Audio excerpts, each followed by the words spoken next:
focused on today was hand-to-hand hybrids, meaning that we're creating two separate patterns while keeping our hands together. So the entry point for all of this was the isolation versus smear.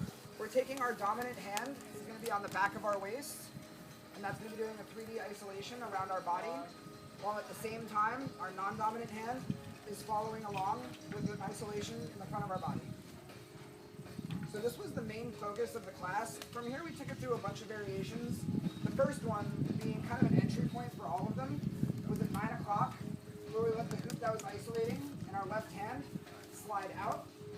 And from here there was a number of variations we covered, the first of which being a pendulum across our body, which we did by releasing the front hoop and following behind with the smearing hoop, going across our body.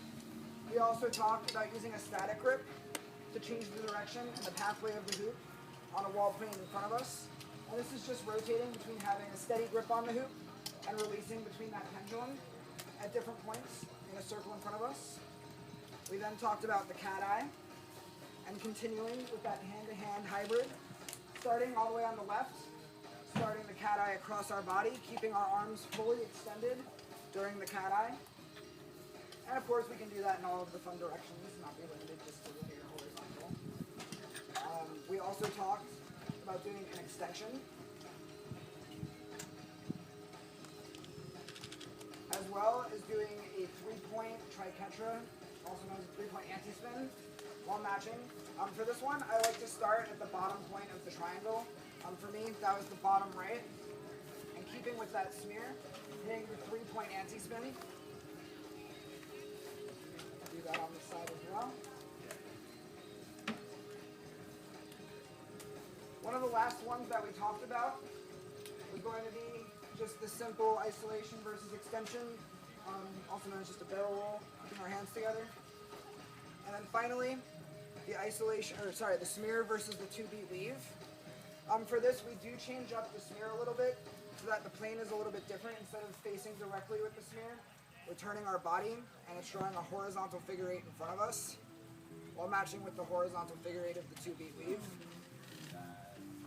The second portion of the class, we talked about 3D pattern building. The first one was fancy spin flowers, and anti-spins, and we separated and come back together.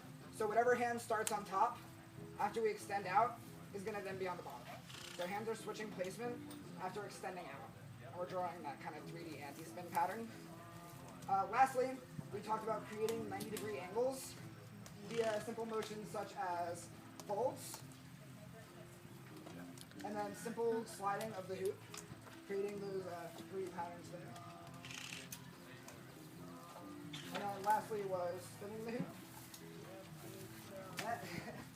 Nobody saw that. Saw that either. And yeah, and just folding and sliding the hoop to kind of maintain those 90-degree angles. And that was the workshop. Hope you guys enjoyed. Yay!